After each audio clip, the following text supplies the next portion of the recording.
Aujourd'hui, ce message que je vais donner est un message pour faire accroître en vous la connaissance. Répétons, connaissance. Connaissance et capacité afin de savoir comment esquiver les pièges, les pièges, les pièges, les pièges, les pièges, les pièges, les pièges de l'ennemi. Les pièges.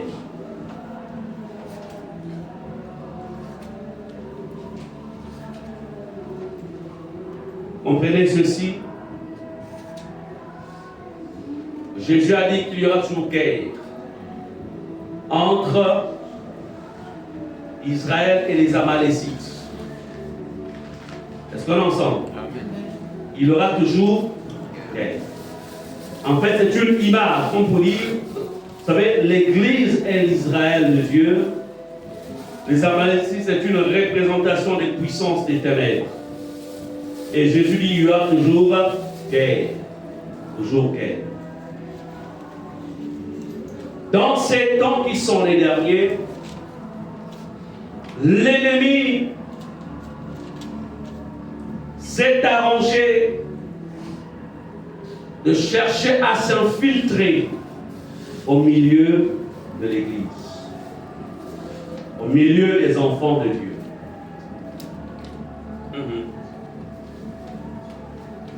Il s'infiltre. Il s'infiltre parce que la cible, c'est toi. Toi. Toi. Toi. C'est toi. C'est toi la cible. Toi. Toi. Toi. Tu es la cible.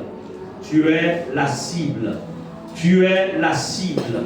La cible, c'est toi. Toi. Toi. La cible. Lorsque Jésus se rendit au désert où il passa 40 jours, alors qu'il se préparait à exercer un ministère de puissance qui devait prendre 3 ans, il était limité par le temps. Il était limité par le temps. Il n'avait que 3 ans pour accomplir la mission de son père. Il n'avait que 3 ans. Il n'avait que 3 ans. Il était dans la présence de son père. Il était dans la présence de son père. Il passa 40 jours, 40 jours, 40 jours, 40 nuits, 40 jours, 40 nuits, rempli de la présence de Dieu. Rempli de l'onction de Dieu, rempli de la vie de Dieu, rempli. Mais il fut la cible. La cible.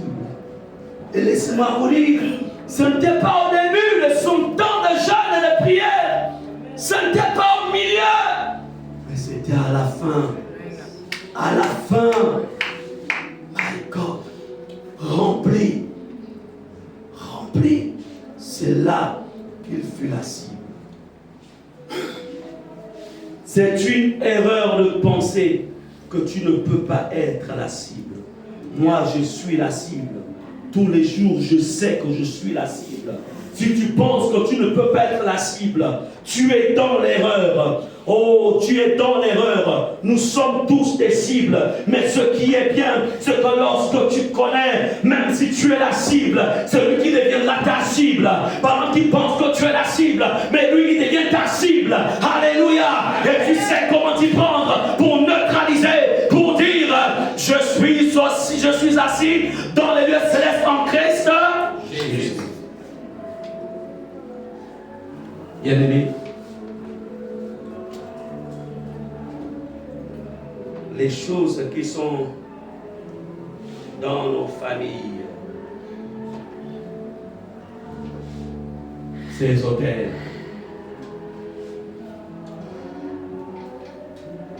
où Jésus t'a retiré. Il a retiré ton oncle. Amen. Il t'a délivré. Il t'a enlevé de là. Et il t'a fait asseoir dans les lieux célestes, dans sa présence. Est-ce qu'on est ensemble? T'as fait échapper. T'as fait échapper. Mais écoutez ceci. C'est une erreur de penser que si tu ne veilles pas, c'est une erreur de penser que si tu ne veilles pas, si tu ne fais pas attention, c'est une erreur de penser que ces choses-là ne travaillent pas en sourdine contre toi. C'est une erreur. C'est une erreur.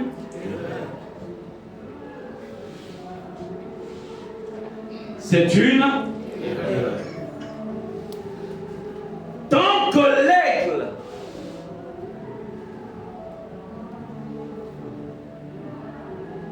est perché au sommet du rocher le plus haut, il est en sécurité. Est-ce qu'on est ensemble? Il est en sécurité. Mais croire que l'aigle soit le roi des oiseaux, sa force, c'est dans les hauteurs. Mais si l'aigle commet l'erreur de descendre dans la vallée, là où il y a d'autres rapaces, des lions, des panthères et autres, s'il descend au milieu d'eux, il pose ses pattes à terre. Autour de lui, il y a ces animaux aussi voraces comme lui. C'est sûr que malgré sa position d'aigle royal, il pourrait y laisser ses plumes. Est-ce qu'on est ensemble? Et pourtant, il est fort. Aucun oiseau ne peut le vaincre. Mais il y a une sphère où sa force s'exerce. Le lion, quoiqu'il fût le roi des animaux, mais il y a une sphère où sa force est limitée. C'est l'eau. L'eau le limite. Et ce serait un malheur pour lui, quoiqu'il fût le roi des animaux, de se retrouver dans une rivière infestée de crocodiles, n'ayant pas d'appui pour mieux se défendre. Il est possible qu'il y laisse sa vie. Est-ce qu'on est ensemble? Il en est de même pour toi. Ta force ne s'exerce pas n'importe où en tant que fils du Dieu vivant. Ta force s'exerce sur un certain territoire. Amen. Celui que lui-même le Saint-Esprit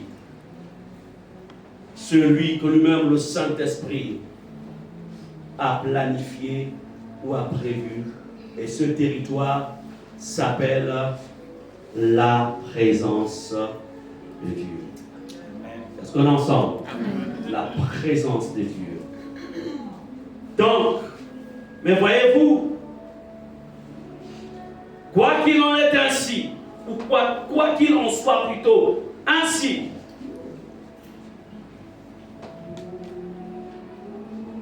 on va se rendre compte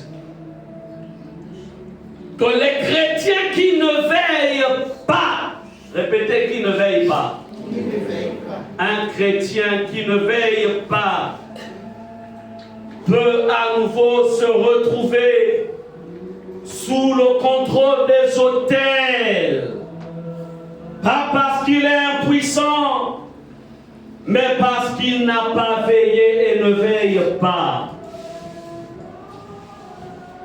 Je vais ici vous enseigner ou vous donner quelques signes qui confirment qu'un chrétien est à nouveau sous contrôle sorcellérique. Oui. Si vous pensez que tous ceux qui viennent ici à Ephata, si vous pensez que tout le monde est un ange, vous vous trompez. Tous ceux qui viennent ici ont pour objectif être transformés par Jésus-Christ. Oh, les gens qui viennent tous des pécheurs, des méchants, et lorsqu'ils ouvrent leur cœur à Jésus, Jésus les transforme. Nous ne sommes pas au paradis ici sur terre. Le paradis c'est au ciel. Est-ce qu'on est ensemble? Est-ce qu'on est ensemble? C'est important de comprendre cela. Maintenant, il y a certains qui viennent ici pour le salut, pour être sauvés. Mais il y a d'autres qui viennent malheureusement pour venir accomplir les œuvres du mal. Mais malheureusement aussi, la puissance de Dieu est là pour les stopper. Parce qu'au nom de Jésus, tout genou fléchit. Amen. Oui, il faut connaître. Il faut connaître. Ne vivez pas. Beaucoup pensent. Parce que hier, j'ai combattu. J'ai traité les hôtels. J'ai traité les esprits maléfiques. J'ai combattu contre les bêtes d'Éphèse. Contre les esprits maléfiques qui sont dans ma famille. Qui sont dans mon village.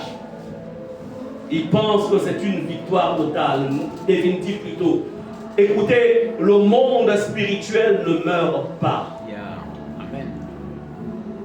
Ça ne meurt pas. Le monde spirituel est constamment en vie, en activité. L'ennemi que Jésus est venu vaincre a existé avant même la création de l'homme. Quand Dieu crée l'homme, l'ennemi, l'adversaire, l'ennemi de nos âmes existait déjà. C'est pas lorsque Adam et Ève sont mis dans le jardin d'Éden, Dieu leur donne des instructions de ne pas toucher à l'arbre de la connaissance du bien et du mal. C'était pour qu'ils ne s'ouvrent pas, en fait, au ministère de cet être maléfique. Quels sont les signes qui confirment qu'un chrétien est à nouveau sous un contrôle sorcellerie? Quels sont les signes qu'un chrétien a été infiltré? Oui, tu peux être infiltré. Je peux être infiltré. Tu peux être infiltré. L'Église peut être infiltrée. Une communauté peut être infiltrée. Anciens, comprenez ça. Diacres, comprenez ça. Écoutez, peuple de Dieu, comprenez cela. Vous pouvez être infiltré. Mais peut-être même que tu es infiltré. C'est une erreur de penser que tu ne peux pas être infiltré. C'est une erreur. La naïveté est l'élément par lequel les agents des ténèbres passent pour chercher à atteindre les enfants de Dieu. Allons-y. Dans Galates 3, verset 1, je vais lire la parole de Dieu. Galates 3, verset 1. Amen. Je vais lire dans la version française courante. Je voudrais encore une fois ici, le message que je donne, c'est un message, c'est pour vous instruire, c'est un message pour vous aider à être prudent, c'est un message aussi pour vous amener à vous repentir si jamais certains points qui vont être énumérés ici, vous vous retrouvez à l'intérieur. Amen. C'est très important. Galates, dans la version française courante. Vous êtes vraiment insensés. Qui vous a ensorcelé? Pourtant, Jésus-Christ a été présenté devant vos yeux comme crucifié. Ça, c'est le français courant qui nous parle ainsi. Dans Louis II, il est dit ceci: ô Galates dépourvus de sens, qui vous a fasciné. Fasciné est un synonyme, c'est la même chose que ensorcelé. Vous, aux yeux de qui Jésus-Christ a été peint comme crucifié. Bien aimé, dans le Nouveau Testament, le mot grec utilisé comme utilisé donc pour évoquer l'idée de fasciner, ensorceler, tromper. En fait,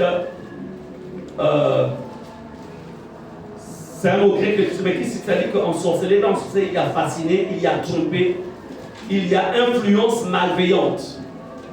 Influence malveillante. Influence malveillante. L'église ne peut pas être forte si tu ne sais pas comment te protéger, si tu ne sais pas que ta vie peut être infiltrée, si tu ne sais pas que ta maison peut être infiltrée, si tu ne sais pas que ton entreprise peut être infiltrée, si tu ne sais pas que ton foyer peut être infiltré, si tu ne sais pas que tes enfants peuvent être infiltrés, si tu ne sais pas. Amen.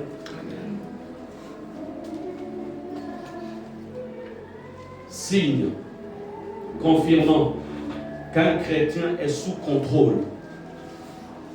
Un chrétien peut être sous contrôle. Un pasteur qui ne veille pas peut être sous contrôle. Un ancien qui ne veille pas peut être sous contrôle. Un diacre qui ne veille pas peut être sous contrôle. Oui, tu peux être sous contrôle. Sorcellerie. Tu peux. Tu peux. Parce que ce que le diable recherche, il veut toucher ton salut. Il veut voler ton salut. Il veut voler ton salut. Il veut voler ton salut. C'est pourquoi l'apôtre pouvait dire, il pouvait dire dans les épîtres, il pouvait dire ceci: travaille ou travaillez avec crainte et tremblement à votre salut qui protège.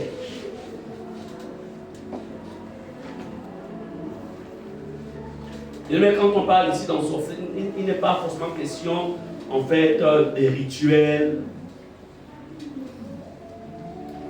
Donc à la traditionnelle, non. Mais plutôt d'une influence qui va venir en fait, qui voudra te détourner de la voie véritable de l'évangile. Amen.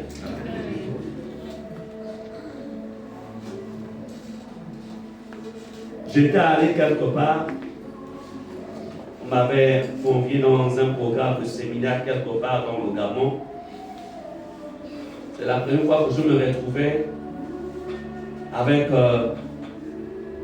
ces personnes dans leur programme. Mais j'ai vu la manière dont ils travaillaient, surtout par rapport à l'argent, la manière dont ça agissait par rapport à l'argent. Mon esprit n'était pas en paix parce que je n'ai pas été éduqué comme ça sur le plan spirituel. Je n'ai pas été formé comme ça. Et j'ai pris garde pour ne pas perdre ce que j'avais. Je voulais seulement que cette mission s'achève le plus vite possible et que je revienne chez moi parce que je me sentais pas à l'aise.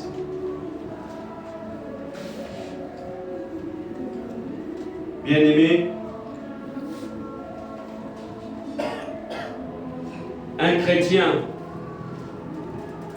la chose la plus précieuse que vous possédez, c'est votre salut, c'est votre âme, c'est votre éternité, c'est votre salut.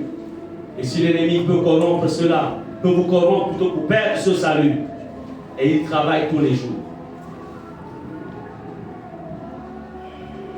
Qui vous a ensorcelé? C'est l'apôtre Paul qui parle. Donc si l'apôtre Paul, le grand apôtre Paul, peut parler ainsi, il a utilisé le mot ensorcelé. Maintenant, toi, tu vas dire que je n'ai pas besoin de veiller. Je n'ai pas besoin de faire attention. Je suis en Christ, c'est suffisant. Je lis ma Bible, c'est suffisant. Je vais à l'église, c'est suffisant. Je suis engagé dans un groupe, c'est suffisant. Ou même si je ne suis pas engagé, c'est suffisant. Non. L'église de Galates s'est retrouvée en position d'ensorcellement. Et que vous le vouliez ou non, toute église qui marche dans la crainte de Dieu, qui craint l'Éternel, l'ennemi a un regard contre cette église pour chercher en fait à retarder pour chercher à voler l'essentiel de cette église. Un chrétien qui craint l'Éternel, l'ennemi va tout faire pour chercher à le stopper. Mais s'il veille, s'il reste sur la montagne, il reste au sommet de sa colonne, au sommet de son rocher, l'ennemi ne pourra rien faire. Est-ce qu'on est ensemble? Il faut le comprendre. C'est lorsqu'on ouvre une porte que l'ennemi rentre. Tant que la porte est fermée, tant que toutes les portes sont fermées, même si le monde entier adore Satan et que Dieu est le seul qui ne l'adore pas, toutes les portes sont fermées, ils ne pourront pas l'atteindre. Il faut bien comprendre. Est-ce que vous comprenez cela? Il faut bien saisir. Acte 16, verset 16 à 18. Regardez ici. Comme nous allions au lieu de prière, une servante qui avait un esprit de python et qui, en devinant, procurait un grand profit à ses maîtres, vint au-devant de nous et se mit à nous suivre. Paul et nous. Elle criait, ces hommes sont des serviteurs du Dieu très haut et ils vous annoncent la voie du salut. Elle fit cela pendant plusieurs jours. Paul, fatigué, se retourna et dit à l'esprit, je t'ordonne au nom de Jésus-Christ de sortir d'elle. Et il sortit à l'heure même. Bien-aimés, voici donc cette servante-là, qui certainement, j'imagine que comme c'était les temps de réveil dans cette contrée, alors, c'est sûr qu'elle a commencé à fréquenter l'église, je suppose. Mais elle avait un esprit de python. Un esprit de python. Elle a commencé à prophétiser, à dire des choses. C'était une infiltrée. Si elle a pu se retrouver dans le sillon de Paul, elle n'était pas dans l'équipe de l'apôtre Paul, mais elle était dans les environs. C'est que certainement, elle devait être peut-être quelque part dans l'église. Et elle a commencé à dire, à donner des paroles prophétiques pour rassurer. Mais elle avait un esprit de python. L'apôtre Paul, avec le discernement, dira ça là, c'est pas l'esprit de Dieu. C'est pas l'esprit de Dieu. Ce n'est pas l'esprit de Dieu. Ce n'est pas l'esprit de Dieu. Ce n'est pas l'esprit de Dieu. Ce n'est pas l'esprit de Dieu. Ce n'est pas l'esprit de Dieu. Ce n'est pas l'esprit de Dieu. Ce n'est pas l'esprit de Dieu. Ce n'est pas l'esprit de Dieu. Ils sont en train de faire un travail avec une âme qui prie dans une église de la place. Dans une église de la place. Ils sont en train de faire un travail. Et puis, il y a cet enfant d'un certain âge, elle n'a pas plus de 10 ans. Elle a une capacité de voir le monde spirituel. Elle n'a que 9 ans. Elle te décrit les anges. Elle te décrit en fait les esprits méchants. Elle les voit sur les gens.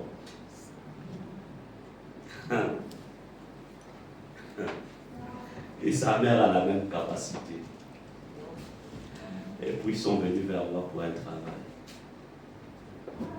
Mais je ne suis pas fasciné. Alors, j'ai commencé à poser des questions pour comprendre. Ça vient d'où ce pouvoir? Est-ce que c'est le Saint-Esprit ou c'est un pouvoir qui provient tout simplement des autels qu'il y a dans la famille? Et ça seulement libérer cette génération-là pour se manifester. On va faire leur délivrance. Hein? L'ancien. On va faire leur délivrance. Parce que mon esprit me dit que ce n'est pas le Saint-Esprit. Mon esprit me dit que ce n'est pas le Saint-Esprit. Ce n'est pas le Saint-Esprit. Mais j'arrive au fur et à mesure. On voit que quelqu'un peut manifester des dons, Quelqu'un peut manifester les signes, mais laissez-moi vous dire que dans son église, on a déjà établi prophétesse. Prophétesse. Parce qu'elle voit. Elle voit. Voilà. Elle voit. Et c'est comme ça qu'ils sont partis. Comme cette servante-là qui avait l'esprit de Python. C'est ça le problème. Les gens vont trembler de